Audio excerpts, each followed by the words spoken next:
disease without a cure or any treatment to slow down progression. Diseases like ALS, Alzheimer's, Parkinson's, Huntington's disease. A club of people who miss their loved ones very much. It's fitting that this past Sunday, June 2nd, was Lou Gehrig Day, a day that celebrates when the Iron Horse, as he was known, became the starting first baseman for the New York Yankees. Ironically, June 2nd is also the day in 1941 that he passed away from ALS at the age of 37. And sadly, Lou Gehrig's prognosis would be largely the same if he were diagnosed today, 83 years later. But in his well-known farewell speech, where he told a packed Yankee Stadium that he felt like the luckiest man on the face of the earth, he also said that even though I've been given a bad break, I've got an awful lot to live for. I'm realizing more and more it's often those things that break your heart that can also give you hope, that can give you purpose. So today I'm proud to announce bipartisan legislation, along with many of my colleagues and friends, a number of whom I'm so honored to have join us here today, and my friend, House Republican leader Brian Cutler, who knows that same heartbreak, having lost both of his parents to ALS. Bipartisan legislation that would create the Pennsylvania Neurodegenerative Disease Research Program. It would make $10 million of grant funding available to the world-class teams of researchers at institutions across the state of Pennsylvania. Right now, the research being done on these diseases is largely dependent on federal dollars, which is limited and exceptionally competitive. In talking with the various research specialists, I'm convinced of the impact a state investment like this one would have. Early on in his battle, my dad was accepted into a clinical trial. And although the drug proved to be ineffective, I had such hope then. And I never lost that hope. The hope that we're just one breakthrough away from unlocking the mysteries behind these cruel diseases that rob our loved ones of their cognitive or physical abilities. Just one breakthrough away from making these chronic and livable diseases. One day, one breakthrough away from a cure. I'll end with a story of hope. One of my closest friends was diagnosed with leukemia in her early 20s. They put it into remission, and it came back. They gave her a bone marrow transplant, and then it came back. So with her third bout of leukemia, doctors said, there's nothing more we can do for you, and you should get your affairs in order. Imagine being told that at any age, let alone your late 20s. But in the nick of time, she received a call from MD Anderson in Houston, Texas, and said, we think you would fit or qualify into a clinical trial with this groundbreaking immunotherapy. She was accepted, and it worked, and it saved her life. And I think about that whenever I get to be with her. Science and medicine caught up to save her life. So I could think of no more noble of a cause, no greater purpose than to give people hope, to give research experts the tools they need to develop better treatments and cures, and to save lives. And with this group, with this club, with our shared purpose, I can think of no better time and place to start. So I thank you so much for being here and for supporting me. And I'd like to introduce Representative Valerie Gatos, who I know has a very personal story to share as well. And I'm grateful to her for being here. Thank you, Representative Mullins, and thank you for everyone here who is supporting this initiative. My mother had Parkinson's disease. She went from an extremely vibrant individual, active in the community, always was there watching our sports games after school, baking cookies for the team. She ran her own retail shop. She was active, and suddenly getting that diagnosis of Parkinson's when we saw that she started to slow down, starts with tremors, and proceeds into slow movement, stiffness, loss of balance. The loss of balance was just absolutely devastating to watch somebody go through that. There are 6 million people that are affected by Parkinson's every year, and this is something that is absolutely needed to research these diseases. And this is 6 million just with Parkinson's, not the others, other neurodegenerative diseases. My mother was one of the initial people who was one of the first 100 individuals who got DBS, deep brain stimulation. And I remember watching her when she was so committed to doing that because she really wanted to advance research, be the first to help others. And that's what she said, she wanted to help others. So she had the deep brain stimulation surgery done. It was very helpful in terms of reducing tremor, did not help balance, but it really did change her life and extended it for quite a while. She passed away in 2017, and she donated her brain to the brain bank so that they can proceed to look at those tissues to see and advance research, because that was something that was really important for her, because she felt she did not want to have her Parkinson's go without helping others. And this is why this is really important for me, is that I think that this will help millions and millions of people. We have to put the money into research on this, and I'm very thankful to my colleagues who are putting this initiative forward, and I believe that we need to move forward with this. Thank you. Oh, yes. I'm sorry.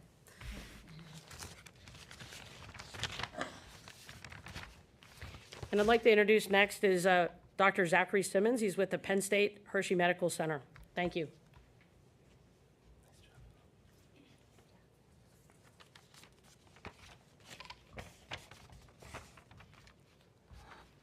Thank you very much. Elected officials, other distinguished guests, my name is Dr. Zachary Simmons. I'm a neurologist with a special interest and expertise in ALS, also known as Lou Gehrig's disease. I direct the ALS Clinic and the ALS Research Center at Penn State Health, Milton S. Hershey Medical Center, where I've had the privilege of participating in the care of people with ALS for more than 30 years.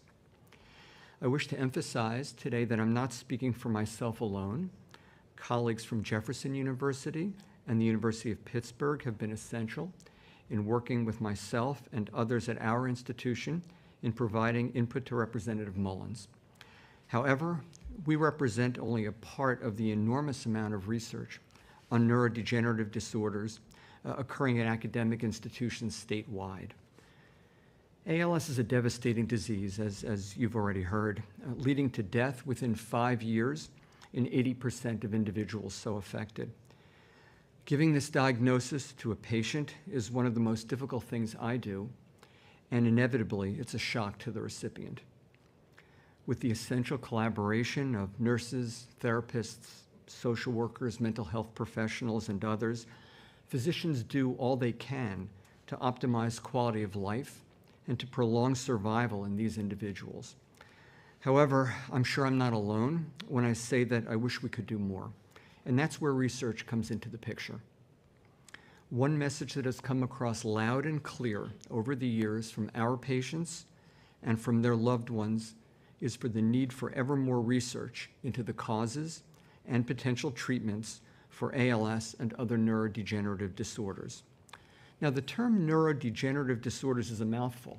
It includes Alzheimer's disease and other dementias, Parkinson's disease, and related movement disorders, as well as many other diseases.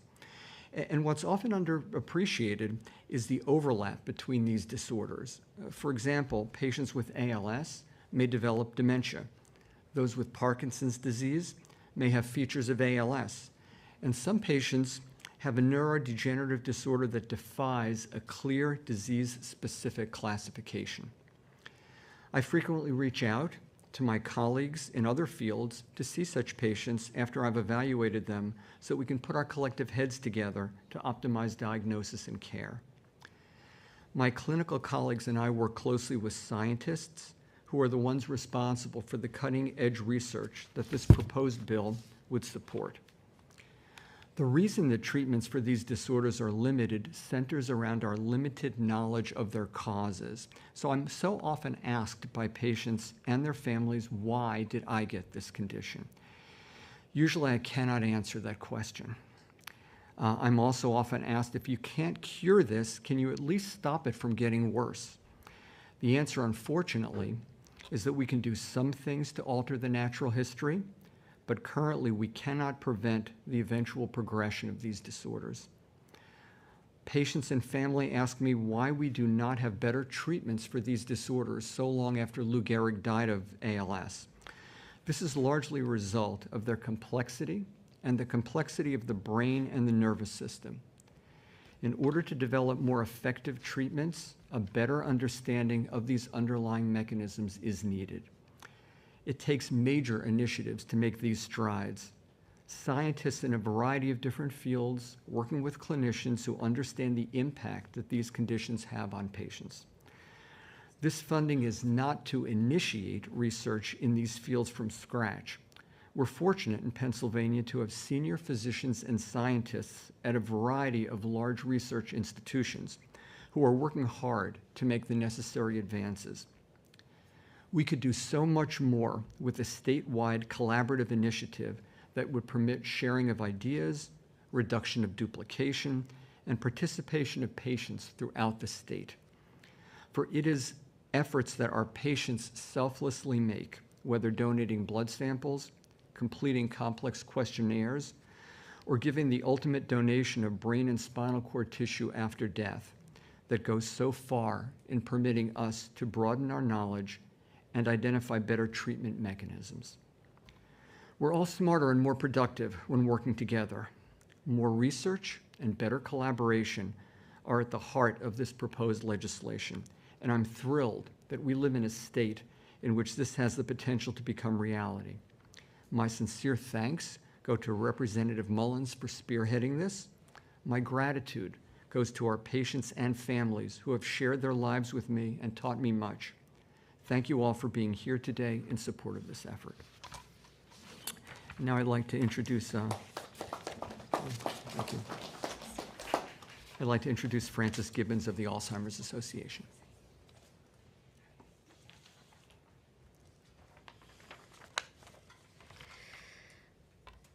Good morning, and thank you for the opportunity to join all of you today, and thank you to Representative Mullins for bringing this group of organizations, individuals together for such an important reason. My name is Frances Gibbons. I'm the Senior Director of Development for the Alzheimer's Association Greater Pennsylvania Chapter. Alzheimer's is a devastating disease impacting millions of families and our nation's economy. The only way to change this is through research and funding organizations working day to day with local communities and families in need. This includes over 800,000 people living here in Pennsylvania who are either living with the disease or providing care to a loved one with Alzheimer's diagnosis. These Pennsylvanians are one of the many reasons why the Alzheimer's Association is leading the way to increase Alzheimer's research funding at a federal and state level. At the federal level, we have propelled the government through our advocacy efforts to rise to the challenge of meeting Alzheimer's research needs, resulting in more than sevenfold increase in federal Alzheimer's and dementia research funding since 2011. Today, Alzheimer's and dementia research funding at the National Institute of Health is $3.8 billion annually that has directly benefited Pennsylvania's, as we have 2 Alzheimer's disease research centers in our Commonwealth, one at the University of Pittsburgh and the other at the University of Pennsylvania. As the world's largest nonprofit funder for research, the Alzheimer's Association currently has more than $405 million invested in active projects across the world in 56 countries. Right here in Pennsylvania, we are currently funding 33 active grants totaling over $6 million at institutes like Pitt, Penn State, Penn, Jefferson, and more. At these sites, along with the world-class research institutes right here in Pennsylvania, scientists are able to work at more rapid pace to advance basic disease knowledge, explore ways to reduce risk, uncover new biomarkers for early diagnosis and drug targeting, and develop potential treatments. I've seen firsthand all of the great work being done here locally and nationwide due to the direct funding of Alzheimer's research. While this is tremendous strides we have seen over the years and has been impressive, we know that it's not enough. Alzheimer's is a fatal disease that has no cure.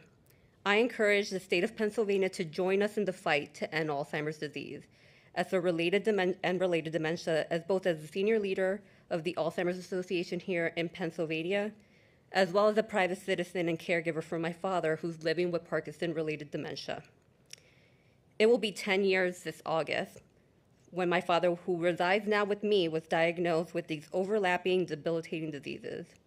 I have seen firsthand how this disease has changed my father's personality, taken over his precious memories, and affected his daily life.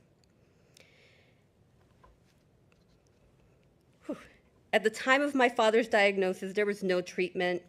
A diagnosis took over 6 months of daily advocating for my father, daily advocating. In the past 8 years, I have been with the Alzheimer's Association. We have made amazing strides, which would have been extremely beneficial to our family. However, there's so much more that can be done.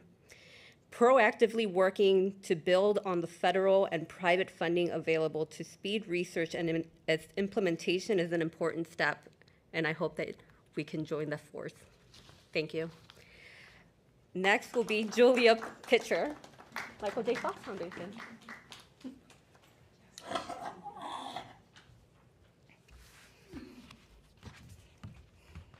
Thank you, Francis. And thank you to all of you who are here today. Good morning. My name is Julia Pitcher, and I head state government relations for the Michael J. Fox Foundation for Parkinson's Research. I'd like to thank Representative Mullins, as well as everyone here today in the light and the need of collaboration and teamwork in shedding light on the critical need for research in the neurodegenerative space. For 24 years, the Michael J. Fox Foundation has functioned with a singular goal in mind: to end Parkinson's disease. To date, the foundation has funded nearly $2 billion in research programs worldwide, working to ensure that the development of improved therapies for those living with Parkinson's today.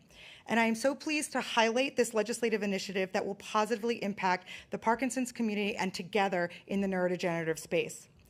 The first provision directs the Department of Health to develop this plan to that affect healthcare conditions affecting the brain, specifically those with a terminal or progressive disease status, such as Parkinson's. Not only will this plan support Parkinson's research and transformation, it will move the needle for neurological conditions such as ALS and Alzheimer's, with the potential to benefit so many people and families in this state, but also globally. As tens of thousands of Pennsylvania residents live with a neurological condition, it's crucial for state governments to bring relevant stakeholders together to map out specific plans to support individuals, families, and caregivers, but most of all, the research that will end up finding better prevention and ultimately a cure. At the Foundation, we applaud the General Assembly for taking these necessary steps here in Pennsylvania. This powerful tool will provide the research community with invaluable data to fuel more studies in the disease space that can lead to further breakthroughs in treatments and therapeutics. But there is so much more that needs to be done to support the community. In addition to this effort, there is also another bill within the General Assembly, House Bill 1754, that will expand insurance coverage requirements for biomarker testing. That is the analysis of somebody's tissue, blood, and other substances, known as biomarkers, that can provide information about the disease. Last spring, the Foundation announced the discovery and the validation of the first ever Parkinson's biomarker through the Parkinson's Progression Markers Initiative, otherwise known as PPMI, a landmark clinical study with sites around the globe, including here in Pennsylvania at the University of Pittsburgh and University of Pennsylvania. The critical research breakthrough promises a future where every person living with Parkinson's can expect improved care and treatments, and the newly diagnosed individuals may never have to live and advance to full-blown symptoms. While we're encouraged by this incredible progress in our Parkinson's research, we are also reminded that resources to support these initiatives are now needed more than ever. The Foundation looks forward to continuing to partner with our lawmakers to seek opportunities to accelerate improved care and to support our ultimate goal, a cure. There is without a doubt a sense of urgency for action. Parkinson's disease is now the second most common and fastest growing neurological condition worldwide after Alzheimer's. An estimated of more than 1 million individuals are currently living with the disease in the United States, and as Representative Gato said, around 6 million around the world, with around 90,000 new diagnoses added to that number every single year. Here in Pennsylvania, we estimate that there are more than 50,000 residents living with Parkinson's, which results in direct and indirect costs of approximately $2.5 billion each year to the state. Now is the time to put a spotlight on Parkinson's, those who live with and care for people living with this disease every day, along together with other neurodegenerative diseases. I'd like to commend our incredibly resilient community, patients, caretakers, advocates who inspire us every day to fulfill the Foundation's mission to find a cure, and together we can change lives. Thank you all so much for being here. And I'd like to introduce Tony Hill with the ALS Mid-Atlantic Association.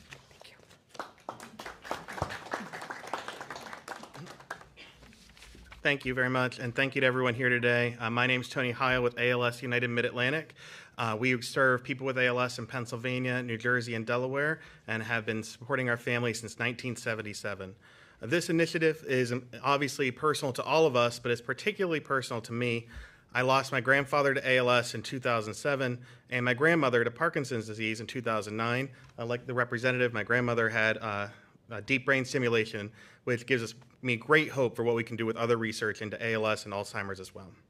My family knows firsthand how terrible these diseases are, but I know that there's a significant hope because of the exceptional research programs right here in Pennsylvania. This neurodegenerative disease research initiative proposed by Representative Mullins will be a breakthrough for science and research. Scientists continue to find ways to effectively collaborate across the Commonwealth, and this program will enhance that collaboration and accelerate new breakthroughs in search of treatments and cures for these diseases. Pennsylvania is home to some of the top scientific research centers in the entire country, with leaders from institutions like Penn State Health Hershey Medical Center, the Jefferson Weinberg ALS Center, UPMC in Pittsburgh, and other nationally and internationally recognized programs that are all working together with the goals of finding treatments for diseases like ALS, Parkinson's, and Alzheimer's disease.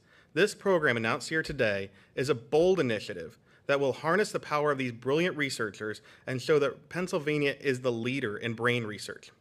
In addition to advancing underfunded programs, this initiative will help today's leaders train the next generation of researchers, attract and retain jobs in science and medicine, and provide an opportunity to leverage our knowledge to bring in more national programs and research projects. I'm proud to stand here today with this amazing organization and with individuals who understand these diseases so well, like my friend Kelly Rose, who lost her beloved husband Wes, who is so dear to so many of us, Paul and Eileen Miller, and Mark and Lori Shefsky, who are here today. And I want to introduce Mark so he can tell you why this is so personal to him and why the legislature should pass this legislation. So Mark, please, if you want to speak quickly about your look. Am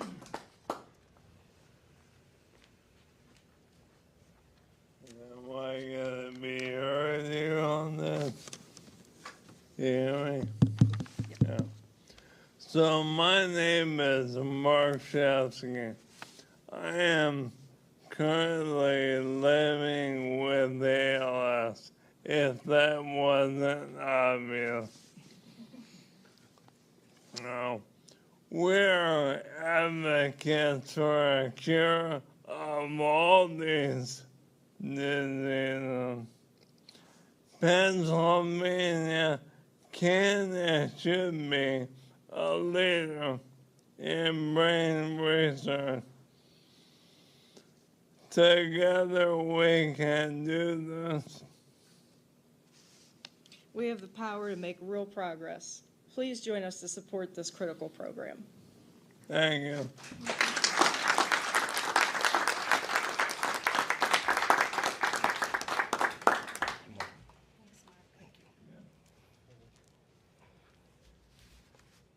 Okay, thank you everyone for sharing your talents and your heart and your time with us today. I'm grateful.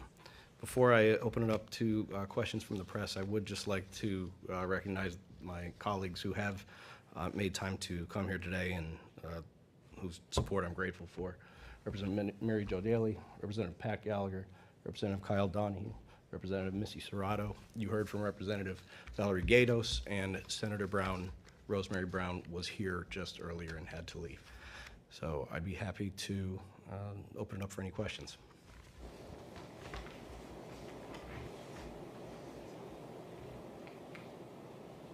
That's a first, and I'm okay with it. But in closing, I think it's just important again to reiterate that it is those things that break your heart. It's those things that break your heart that can give you hope and that can give you purpose. And I am increasingly hopeful and feeling such purpose here today. And I'm just grateful to be here and to be working on something so important with so many friends. So thank you again. Thank you, Tom.